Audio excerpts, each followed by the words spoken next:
Amados irmãos, salve Jesus e salve Maria Santíssima. Hoje nós entramos no capítulo 2 do livro Apocalipse de Jesus, segundo São João. E esse capítulo introduz as 4 primeiras cartas às 7 igrejas da Ásia.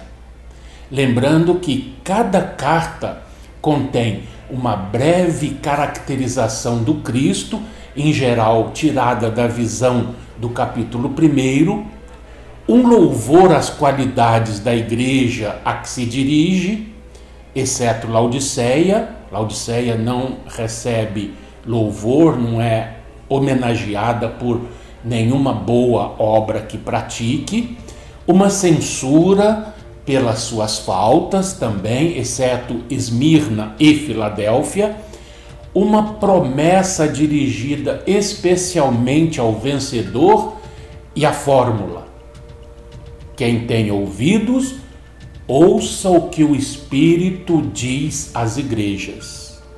Vamos, portanto, hoje do versículo 1 ao 7, a carta à igreja em Éfeso. Ao anjo da igreja em Éfeso, escreve: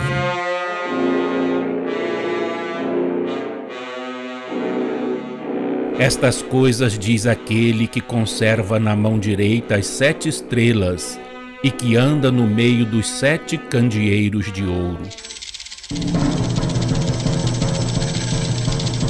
Conheço as tuas obras, tanto o teu labor como a tua perseverança, e que não podes suportar homens maus, e que puseste à prova os que a si mesmos se declaram apóstolos e não são. Tu os achaste mentirosos, e tens perseverança, e suportaste provas por causa do meu nome, e não te deixaste esmorecer. Tenho, porém, contra ti que abandonaste o teu primeiro amor. Lembra-te, pois, de onde caíste, arrepende-te e volta à prática das primeiras obras. Porque senão, venho a ti e moverei do seu lugar o teu candeeiro, caso não te arrependas. Tens, contudo, a teu favor que odeias as obras dos nicolaítas, as quais eu também odeio. Quem tem ouvidos, ouça o que o Espírito diz às igrejas. Ao vencedor, darei que se alimente da árvore da vida que se encontra no paraíso de Deus. Éfeso era a capital da província romana da Ásia, famosa pelo seu templo de Diana. Diana, que na mitologia romana era a deusa da lua e da caça. E Éfeso, a cidade de Éfeso, era um grande centro comercial. Aos cristãos primitivos de Éfeso, o apóstolo Paulo dedicou uma de suas epístolas, a Epístola aos Efésios. Jesus se apresenta à igreja de Éfeso como aquele que conserva na mão direita as 7 estrelas e que anda no meio dos 7 candeeiros de ouro. Tal apresentação mostra que é ele que tem nas mãos o controle da igreja, o que vale hoje dizer toda a humanidade. Mesmo que o mundo pareça viver uma grande confusão, Jesus está no controle.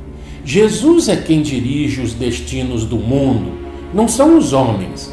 Por quê? Porque Jesus conhece as necessidades de todos os espíritos que aqui habitam.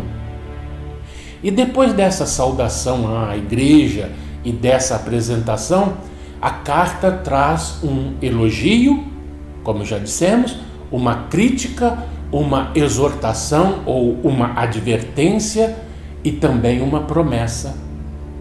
O elogio fica por conta das boas obras praticadas pelos cristãos de Éfeso, também o trabalho e a perseverança deles. Eles trabalhavam bastante pelo Evangelho, além de serem intolerantes com os perversos, pois a igreja pôs à prova aqueles que se diziam apóstolos e não eram, descobrindo os impostores. A igreja também odiava as obras dos nicolaítas, de quem voltaremos a falar mais adiante, quando conversarmos a respeito da igreja de Pérgamo. Apesar de na cidade dos Efésios haver uma grande idolatria, os cristãos dali suportavam os sofrimentos e as perseguições por causa do nome de Jesus. Eles não compactuavam com a idolatria. Éfeso era um dos locais onde a obrigação de adorar o imperador mais violentamente imperava, o que naturalmente gerou uma guerra declarada entre os cristãos e os pagãos. A crítica que a igreja de Éfeso recebe é que, apesar da sua perseverança e do trabalho duro pelo Evangelho, os efésios tinham abandonado o primeiro amor, ou seja, aquele ardor dos primeiros dias, dos primeiros momentos na fé. Eles deixaram esmorecer aquele entusiasmo fervoroso, mas isso não na pessoa dos mesmos antes ardorosos. É que com o passar do tempo, a renovação das gerações, as novas gerações deixavam-se abraçar pelo desânimo e já não lutavam mais com fervor. E a carta é endereçada a essa nova geração. É importante nós lembrarmos que desde que a igreja de Éfeso foi fundada lá pelo apóstolo Paulo até a chegada dessa carta de João, a carta de Jesus no Apocalipse, passaram aí cerca de 40, 50 anos até, mais ou menos por aí. Então, a geração foi renovada nesse tempo todo. Mas o Cristo, isso é importante que nós tenhamos em mente. O Cristo, sempre atento, não deixa tal esquecimento passar. Ele está constantemente chamando de volta os que caíram, ou melhor, deixaram-se cair no esquecimento da primeira caridade, para que voltem à prática das primeiras obras, ou seja, aquelas obras do começo, para que não percam a oportunidade, figurada aqui no candeeiro de ouro, se não houver o arrependimento. Por fim, a promessa do Cristo à igreja de Éfeso, ou seja, aos vencedores, aos perseverantes, aqueles que ouviram e atenderam à corrigenda que o Cristo fez, aos que voltaram à prática das primeiras obras. A promessa é de que se alimentem na volta do Cristo com a árvore da vida que se encontra no paraíso de Deus. A expressão árvore da vida que aparece no versículo 7º, além da referência ao livro Gênesis, aparece novamente no Apocalipse, no capítulo 22, versículos 2 a 14. De igual modo, a expressão paraíso de Deus faz referência não ao Éden mosaico, mas à Nova Jerusalém, que aparece no capítulo 21, do versículo 9 ao 27, e segue pelo capítulo 22 até o versículo 5º. E como se faz vencedor nos dias de hoje? A resposta, amados irmãos, já foi apresentada no comentário inicial.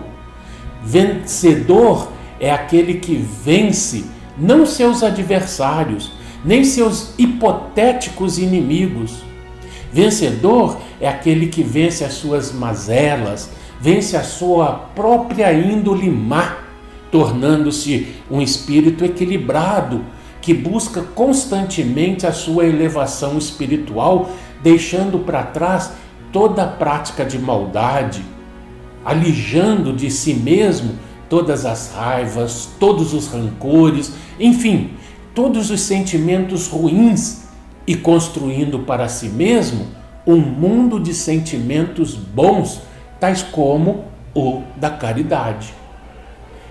Esta foi então a carta à igreja em Éfeso.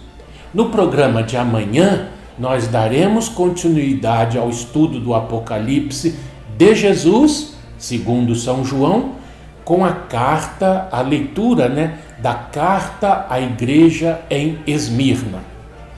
Até lá!